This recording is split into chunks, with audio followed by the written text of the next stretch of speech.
Hi ఫిబ్రవరి 2025లో వార్తల్లో నిలిచిన current science and technology అంశాలను ఒకసారి చూద్దాం.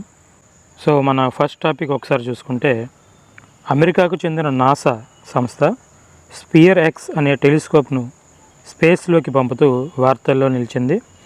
దీనికి సంబంధించిన పూర్తి సమాచారం ఒకసారి చూద్దాం.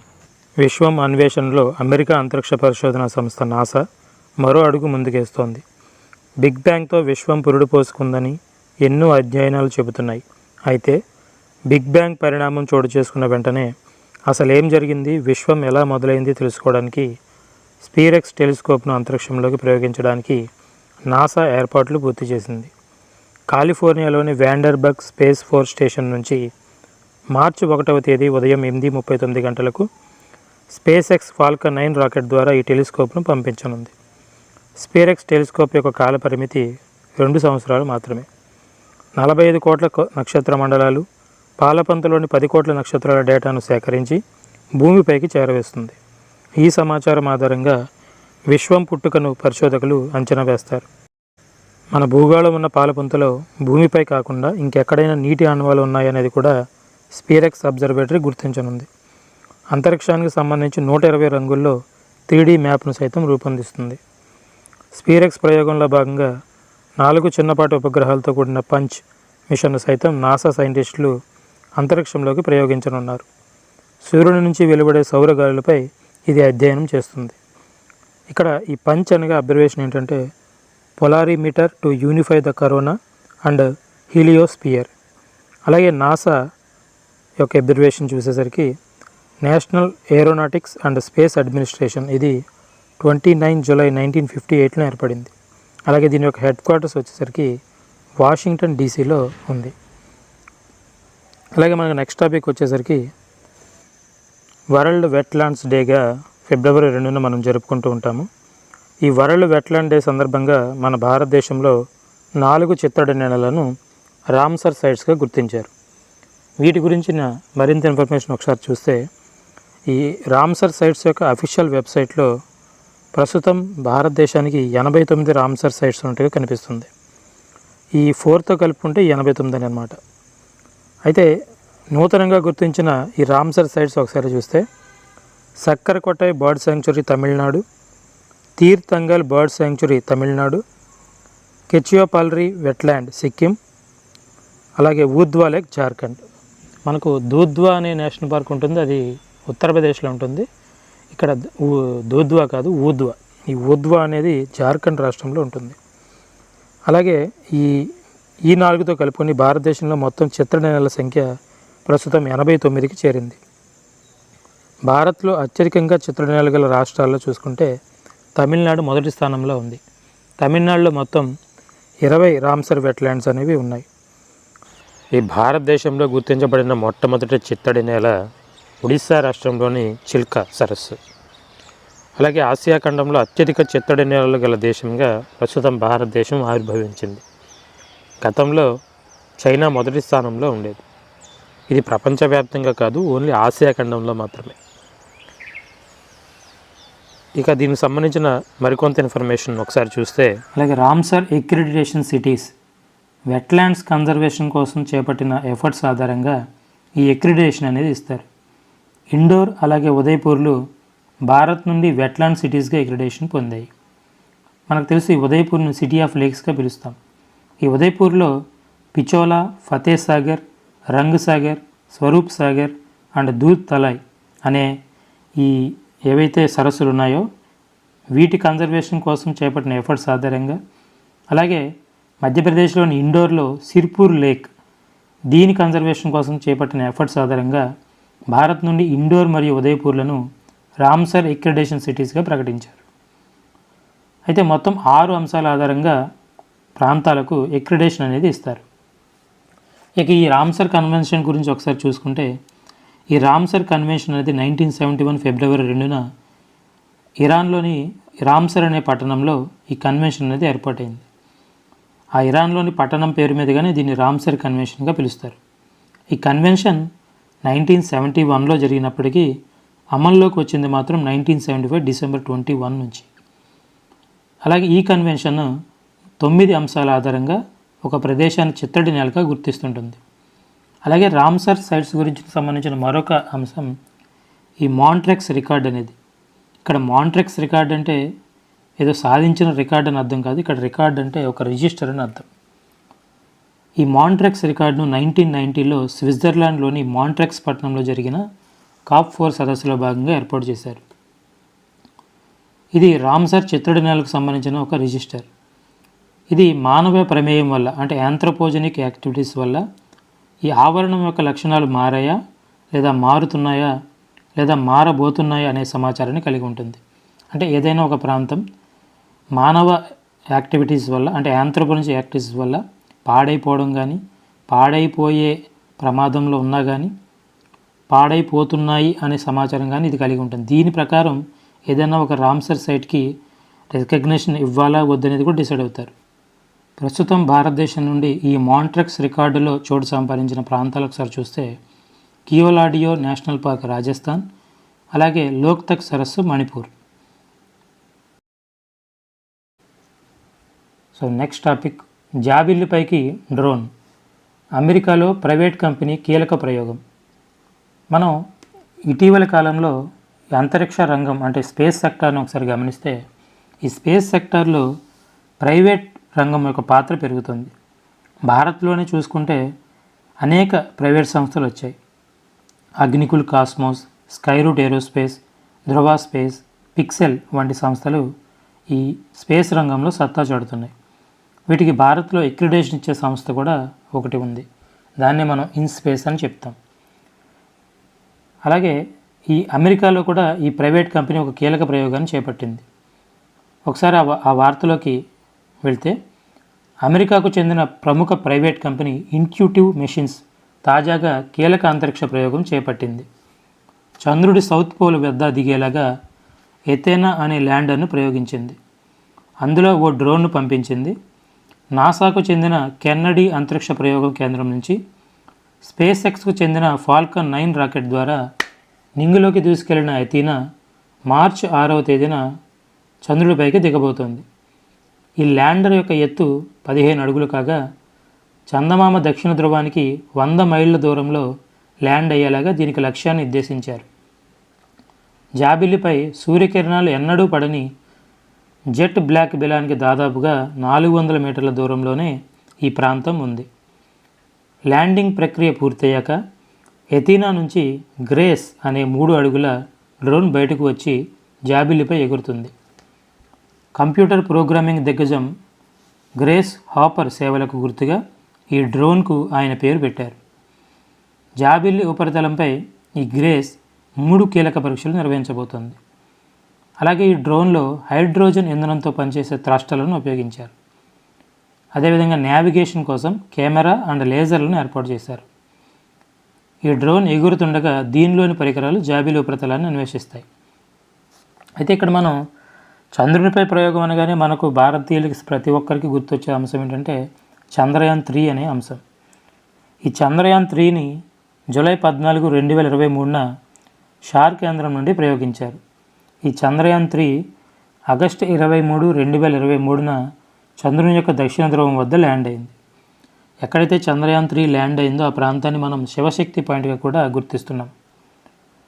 మనకు ఈ చంద్రయాన్ 3 విషయానికి వస్తే కనుక ఈ అమెరికా ప్రైవేట్ కంపెనీ చేపట్టిన ప్రయోగాన్ని ఈ చంద్రయాన్ 3ని కనుక కంపేర్ చేస్తే మనకు చంద్రయాన్ 3లో విక్రమ్ అనే ల్యాండర్ ఆ దక్షిణ ధ్రువం వద్ద ల్యాండ్ అయింది. ఈ విక్రమ్ ల్యాండర్ నుండి 6 చక్రాలతో కూడిన ప్రజ్ఞాన్ రోవర్ బయటకు వచ్చి ఆ చంద్రుని యొక్క ఉపరితలం మీద తిరుగుతూ పరిశోధన చేపట్టింది. అయితే ఇక్కడ ఎథేనా అనే ఒక ల్యాండర్ నుండి గ్రేస్ అనే 3 అడుగుల డ్రోన్ బయటకు వచ్చి జాబిల్లిపై ఎగురుతూ పరిశోధన చేస్తుంది. నెక్స్ట్ టాపిక్ చూసుకుంటే విద్యుత్ వాహనాల జోరు అనే అంశం. మనకు తెలుసు భారతదేశం 2070 నాటికి నెట్ జీరో ఉద్గారాలు అనే ఒక టార్గెట్ని సెట్ చేసుకుంది. దాంట్లో భాగంగా విద్యుత్ వాహనాల వినియోగాన్ని పెంచడానికి అనేక పథకాలను కూడా తీసుకొచ్చింది. ఈ PM E-డ్రైవ్ అనేవి కూడా అందులో భాగమే. ఈ రిపోర్ట్ను ఒకసారి గమనిస్తే దేశంలో ఎలక్ట్రిక్ వాహనాల వినియోగం పెరుగుతోంది. 2021లో మొత్తం వాహనాల రిజిస్ట్రేషన్లలో ఎలక్ట్రిక్ వాహనాల రిజిస్ట్రేషన్లు కేవలం 2% కన్నా తక్కువగానే ఉండగా 2024లో మొత్తం వాహనాల రిజిస్ట్రేషన్లో ఈవీలు 7%గా నమోదైందని ఆర్బీఐ విడుదల చేసిన బులెటిన్ వెల్లడించింది. 2024లో మొత్తం వాహనాల రిజిస్ట్రేషన్లలో త్రిపురలో అత్యధికంగా 8.5% నమోదు కాగా ఢిల్లీలో 8.2%, గోవాలో 7.1%గా నమోదైంది. మన ఆంధ్రప్రదేశ్ విషయానికి వస్తే 2.3% ఎలక్ట్రిక్ వాహనాలు రిజిస్ట్రేషన్ అయినట్లు ఈ బులెటిన్ పేర్కొంది. అంటే దేశవ్యాప్తంగా ఉన్న పర్సంటేజ్ చూసుకుంటే ఆంధ్రప్రదేశ్లో చాలా తక్కువగా ఉంది. కేంద్రం ఇన్నోవేషన్ వెహికల్ ప్రోత్సాహం పథకాన్ని గత ఏడాది సెప్టెంబర్లో ప్రారంభించడంతో పబ్లిక్ ఛార్జింగ్ స్టేషన్ల సంఖ్య కూడా పెరుగుతుందని ఈ బులెటిన్ తెలిపింది.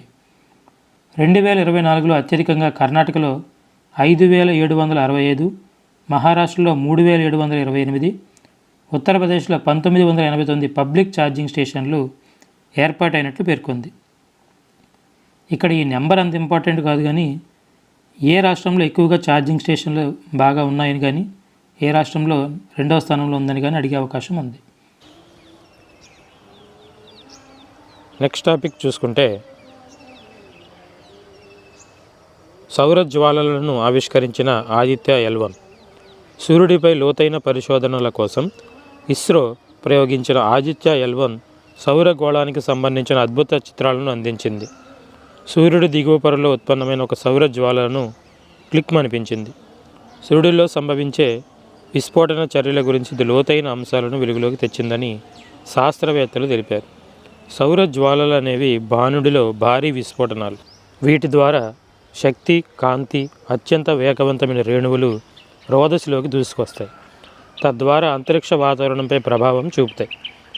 భూమిపై రేడియో, సోలార్ కమ్యూనికేషన్లు, కక్షలో ఉపగ్రహ కార్యకలాపాలకు అవరోధం కలిగిస్తాయి. సౌర జ్వాలలు సూర్యుడిపై దేదీప్యమానంగా కనిపిస్తూ ఉంటాయి. ఆదిత్య L1లోని అల్ట్రావైలెట్ ఇమేజింగ్ టెలిస్కోప్ సూట్ అనే పరికరం ఫిబ్రవరి 22న ఈ సౌర జ్వాలలను క్లిక్మనిపించింది. ఈ విషయాన్ని పుణేలోని inter university centre for astronomy and astrophysics IUCAA పరిశోధకులు తెలిపారు. ఇది X6.3 తరగతి సౌర జ్వాల అని, అత్యంత తీవ్రమైన విస్ఫోటనాల జాబితాలో ఇది చేరిందని వివరించారు.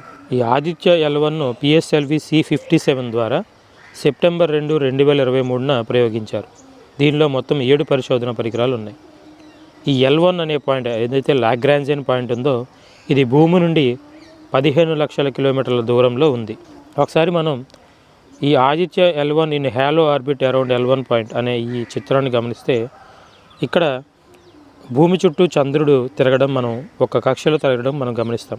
అలాగే భూమికి సూర్యుడికి మధ్య ఈ L1 అనే పాయింట్లో ఆదిత్య తిరగడం అనేది మనం గమనిస్తాం. ఇక్కడ మనం ఆదిత్య L1 అనేది సూర్యుడి చుట్టూ తిరుగుతుంది అనుకుంటాం, కానీ ఇది L1 అనే ఆర్బిట్ చుట్టూ తిరుగుతుంటుంది. ఈ ఫోటోలో మనం L1, L2, L3, L4, L5 అనే పాయింట్స్ని మనం గమనించవచ్చు. ప్రస్తుతం మనం ఆదిత్య L1ను ఈ L1 అనే పాయింట్లో చేర్చాం. ఈ L1 అంటే లాగ్రాంజియన్ 1 అని అర్థం. అలాగే ఆదిత్య L1లో మనం 7 రకాల పరికరాలని ఉపగ్రహంలో ఉంచామని చెప్పుకున్నాం కదా. దాంట్లో ఈ సూట్ అనే పరికరం ద్వారానే ఇప్పుడు మనం ఈ సౌర జ్వాలను క్లిక్మనిపించామని ఇప్పుడు మాట్లాడుకుంటున్నాం. అలాగే మిగిలిన పరికరాలను ఒకసారి గమనిస్తే HEL1OS, దీన్ని మన అబ్రివేషన్ ఒకసారి చూస్తే high energy L1 orbiting x-ray spectrometer, అలాగే SUIT solar ultraviolet imaging telescope, అలాగే SoLEXS solar low energy x-ray spectrometer, అలాగే మ్యాగ్నెటోమీటర్, అలాగే పాపా అంటే PAPA అని చదువుతాం, plasma analyser package for Aditya, ASPEX Aditya solar wind particle experiment, అలాగే VELC visible emission line coronagraph. ఈ 7 పరికరాలు మనకు ఆదిత్య L1లో కనిపిస్తాయి. వీటిపైన కూడా వీటి అబ్రివేషన్ పైన కూడా ఎగ్జామినేషన్లో అడిగే అవకాశాలు ఉంటాయి.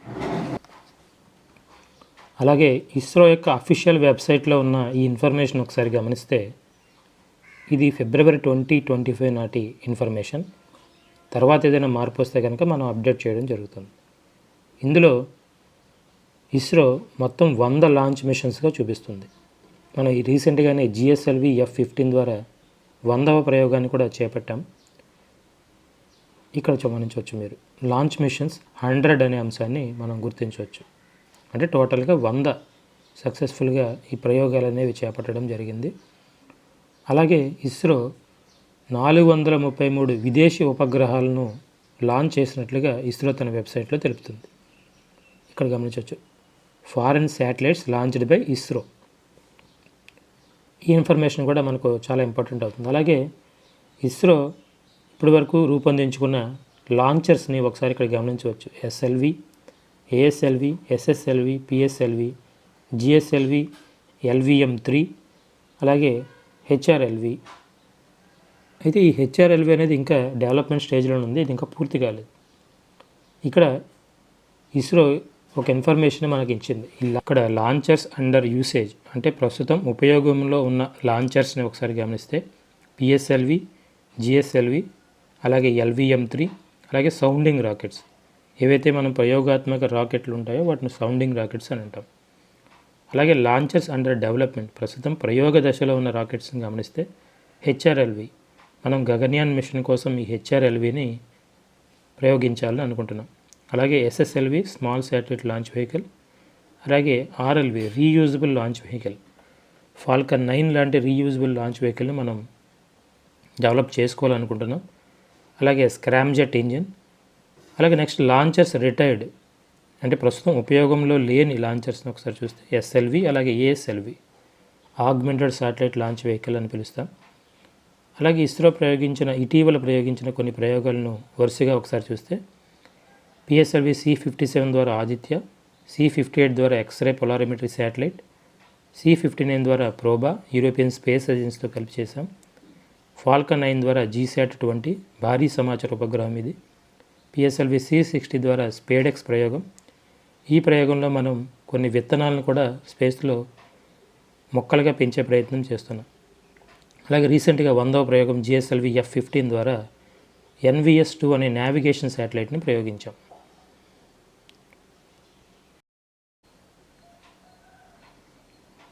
సో నెక్స్ట్ టాపిక్ చూసుకుంటే అంతరిక్ష ప్రయోగాలకు స్వదేశీ చిప్ అనే ఒక అంశం. ఇస్రో మరియు IIT మద్రాస్ కలిపి ఈ చిప్ను తయారు చేయడం జరిగింది. మేక్ ఇన్ ఇండియాలో భాగంగా అంతరిక్ష ప్రయోగాలకు ఉపయోగపడే స్వదేశీ మైక్రో ప్రాసెసర్ను భారత అంతరిక్ష పరిశోధనా సంస్థ ఇస్రో అలాగే IIT మద్రాస్ రూపొందించాయి. ఈ చిప్ను indigenous RISC-V controller for space application IRISగా వ్యవహరిస్తున్నారు. కమాండ్ అండ్ కంట్రోల్ సిస్టమ్లలో అంతరిక్ష ప్రయోగాల్లో ఉపయోగపడే ఈ చిప్ను IIT Madras director V Kamakoti నేతృత్వంలో ప్రాజెక్ట్ శక్తి కింద అభివృద్ధి చేశారు. ఈ పాయింట్ ఇంపార్టెంట్. ఈ ప్రాజెక్ట్ శక్తి కింద అభివృద్ధి చేశారనే పాయింట్ ఇంపార్టెంట్. అలాగే కంప్యూటర్ సైన్స్ అండ్ ఇంజనీరింగ్ అనుబంధమైన Pratap Subrahmanyam centre for digital intelligence and secure hardware architecture PSCDISHA అంటారు.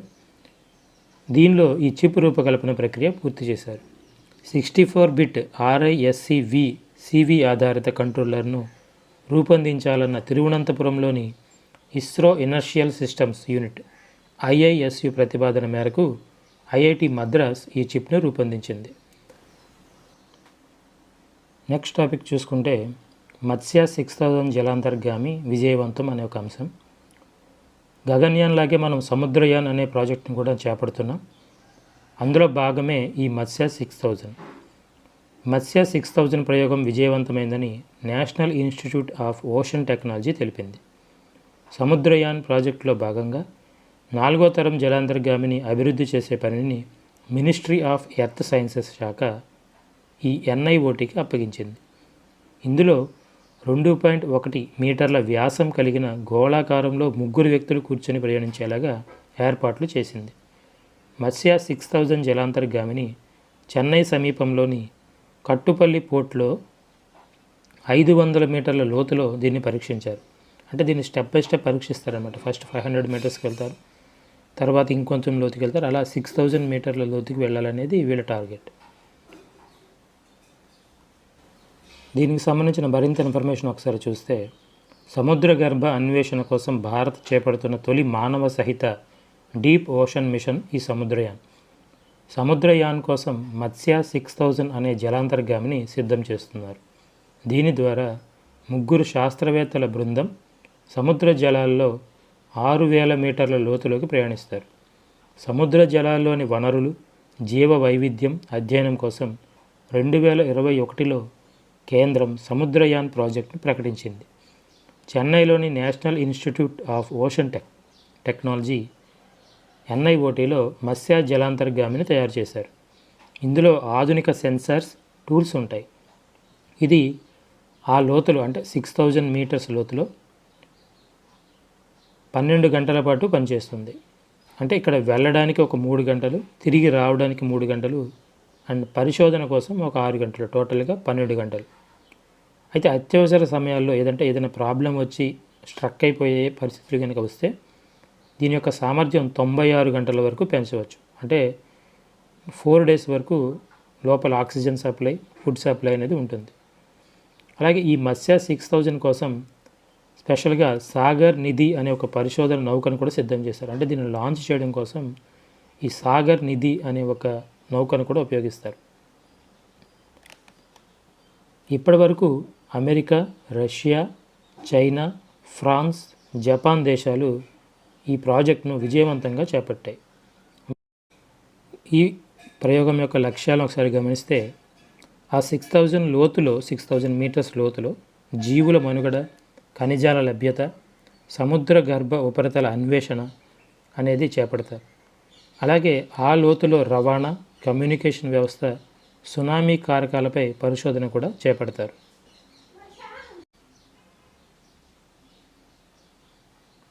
ఈ తర్వాత టాపిక్ అంతర్జాతీయ ముప్పుగా మెదడువాపును గుర్తించిన వరల్డ్ హెల్త్ ఆర్గనైజేషన్. మెదడువాపు వ్యాధిని అంతర్జాతీయ ముప్పుగా ప్రపంచ ఆరోగ్య సంస్థ వరల్డ్ హెల్త్ ఆర్గనైజేషన్ గుర్తించింది. గతంలో COVID-19, Ebola, swine flu, Zika, monkey pox వంటి వాటిని వరల్డ్ హెల్త్ ఆర్గనైజేషన్ అంతర్జాతీయ ముప్పుగా ప్రకటించింది. ఈ వరల్డ్ హెల్త్ ఆర్గనైజేషన్ 1948 ఏప్రిల్ 7వ తేదీన ఏర్పాటు చేయడం జరిగింది. అందువల్లనే మనం ప్రతి సంవత్సరం ఏప్రిల్ 7వ తేదీని వరల్డ్ హెల్త్ డేగా జరుపుకుంటాం. ఈ WHO యొక్క హెడ్ క్వార్టర్స్ జెనీవా, స్విట్జర్లాండ్లో ఉంది. అలాగే ప్రస్తుతం దీనికి డైరెక్టర్ జనరల్గా టెడ్రోస్ అధనం గారు విధులు నిర్వహిస్తున్నారు. ఈ వరల్డ్ హెల్త్ ఆర్గనైజేషన్లో మొత్తం సభ్య దేశాల సంఖ్య 194. అయితే ఇటీవల ఈ అమెరికా, అర్జెంటీనా ఈ వరల్డ్ హెల్త్ ఆర్గనైజేషన్ నుండి వైదొలుగుతామని ప్రకటించాయి. ఈ వార్తలో నిలిచిన మరొక అంశం క్వాంటమ్ కంప్యూటింగ్లో మజారానా 1 చిప్ను సృష్టించిన మైక్రోసాఫ్ట్. టోపో కండక్టర్స్ అనే కొత్త రకం పదార్థాన్ని తయారు చేసి మైక్రోసాఫ్ట్ మజారానా 1 పేరుతో ఒక క్వాంటమ్ ప్రాసెసింగ్ యూనిట్ QPUను రూపొందించారు. ఇది టోపోలాజికల్ కోర్పై నిర్మించబడిన తొలి క్వాంటమ్ ప్రాసెసింగ్ యూనిట్. దీన్నే వీళ్ళు గాడ్ చిప్ అని పిలుస్తున్నారు. క్వాంటమ్ కంప్యూటింగ్ గరిష్ట స్థాయిని అందుకోవాలంటే ఆ చిప్లో కనీసం 10 లక్షల క్యూబిట్లను అమర్చేందుకు ఈ మజారానా 1 చిప్ ఉపయోగపడుతుంది. టోపో కండక్టర్స్తో తయారైన ఈ క్యూబిట్స్ చాలా వేగంగా పనిచేస్తాయి. వీటి పరిమాణం కూడా చాలా చిన్నగా ఉంటుంది. ఎంతగా అంటే 1 మిల్లీమీటర్లో 100వ వంతుగా ఉంటుంది. ఇవి ప్రభావవంతంగా పనిచేయడానికి దాదాపు -270°C ఉష్ణోగ్రతలు అవసరం. ఇది 10 సెప్టిలియన్ సంవత్సరాల్లో చేయగలిగే పనిని కేవలం 5 నిమిషాల్లో చేయగలదు. సెప్టిలియన్ సంవత్సరం అంటే 1 పక్కన 24 సున్నాలు పెడితే అది ఎంత వాల్యూనో అది 1 సెప్టిలియన్ సంవత్సరానికి సమానం. ఇటలీకి చెందిన భౌతిక శాస్త్రవేత్త ఎట్టోర్ మజోరానా పేరును ఈ చిప్కు పెట్టారు. మన భారతదేశం కూడా సుమారు 6,000 కోట్లతో 8 సంవత్సరాల కాలానికి ఈ నేషనల్ క్వాంటమ్ మిషన్ను ప్రారంభించింది. తరువాతి అంశం సొలిగా ట్రైబ్ గురించి. భారత ప్రధాని మోదీ మన్ కీ బాత్ 119వ ఎడిషన్లో భాగంగా బిలిగిరి రంగస్వామి టెంపుల్ టైగర్ రిజర్వ్లోని సొలిగా తెగ ప్రజలు పులుల సంరక్షణకు చేస్తున్న సహకారాన్ని ప్రశంసించారు. సొలిగా తెగ ప్రజలు ప్రధానంగా కర్ణాటకలోని చామరాజనగర్ జిల్లాలోని బిలిగిరి రంగనా హిల్స్ సమీపంలో నివసిస్తూ ఉంటారు. ఈ సొలిగా అంటే చిల్డ్రన్ ఆఫ్ బ్యాంబూ అని అర్థం. దేశంలో టైగర్ రిజర్వ్లో నివసించడానికి అధికార హక్కులు పొందిన మొదటి తెగ ఈ సొలిగా ట్రైబ్. వీరు కర్ణాటక మరియు తమిళనాడులో నివసిస్తూ ఉంటారు. బిలిగి అంటే తెల్లని రాతి కొండ అని ఒక అర్థం. ఫిబ్రవరి 2025 నాటికి దేశంలో మొత్తం పులుల సంరక్షణ కేంద్రాలు 57గా నమోదయ్యాయి. రీసెంట్ అంటే 57వది రతపాని టైగర్ రిజర్వ్ మధ్యప్రదేశ్, 56వది గురు ఘాసీదాస్ తమోర్ పింగ్లా ఛత్తీస్గఢ్. మొట్టమొదటి టైగర్ రిజర్వ్గా కర్ణాటకలోని బందీపూర్ నిలుస్తుంది. ఆల్ ఇండియా టైగర్ ఎస్టిమేషన్ 2022 ప్రకారం ప్రస్తుతం భారతదేశంలో 3167 పులులు ఉన్నాయి. తరువాతి అంశం NASM-SR naval anti ship missile short range. ఈ పేరులోనే మనకు చాలా ఇన్ఫర్మేషన్ అనేది కనిపిస్తుంది, ఒకసారి గమనించండి. నేవల్ అంటే నేవీకి సంబంధించినది. యాంటీ షిప్ మిసైల్ అంటే నౌకా విధ్వంసక క్షిపణి. షార్ట్ రేంజ్ అంటే స్వల్ప దూరం కలిగినది అని అర్థం. ఈ NASM-SRను నేవీకి చెందిన సీకింగ్ హెలికాప్టర్ నుండి ప్రయోగించారు. ఈ మిసైల్ 380 కేజీల బరువు ఉంటుంది. దీనిని DRDO అలాగే ఇండియన్ నేవీ ఒడిషా తీరంలోని చాందీపూర్లోని ఇంటిగ్రేటెడ్ టెస్ట్ రేంజ్ నుండి ప్రయోగించారు. దీనిలో ఉపయోగించిన టెక్నాలజీస్ మనకు చాలా ఇంపార్టెంట్. అవి ఒకటి సీ స్కిమ్మింగ్ మోడ్ అంటారు. అంటే ఇది సీ సర్ఫేస్ అంటే సముద్ర ఉపరితలంకి చాలా దగ్గరగా వెళ్తుంది. ఎందుకంటే అటువైపు ఉన్న శత్రు నౌక ఈ క్షిపణిని గుర్తించకుండా ఉండడం కోసం ఇది చాలా లో హైట్లో వెళ్తూ ఉంటుంది. అంటే దాదాపుగా సీ లెవెల్కి సమానంగా చాలా తక్కువ హైట్లో వెళ్తూ ఉంటుంది అన్నమాట. అలాగే మ్యాన్ ఇన్ లూప్ క్యాపబిలిటీ అంటారు. ఇదేంటంటే ఫర్ ఎగ్జాంపుల్ ఒక క్షిపణిని ప్రయోగించిన తర్వాత అది లక్ష్యం దిశగా వెళ్తూ ఉంటుంది. ఒకవేళ ఆ లక్ష్యాన్ని మనం మార్చాలి అనుకుంటే కనుక, అంటే మధ్యలో దాన్ని ఇంటర్వెన్షన్ చేయాలి అంటే కనుక సాధ్యమవుతుంది ఈ మ్యాన్ ఇన్ లూప్ క్యాపబిలిటీ ద్వారా. అలాగే ఇమేజింగ్ ఇన్ఫ్రారెడ్ సీకర్, ఇది దేనికి ఉపయోగపడుతుంది అంటే గైడెన్స్ కోసం ఉపయోగపడుతుంది. అంటే ఈ క్షిపణిని ఒక లక్ష్యాన్ని సెట్ చేసుకుంటే కరెక్ట్గా ఆ లక్ష్యం వైపుగానే అది ప్రయాణించాల్సి ఉంటుంది.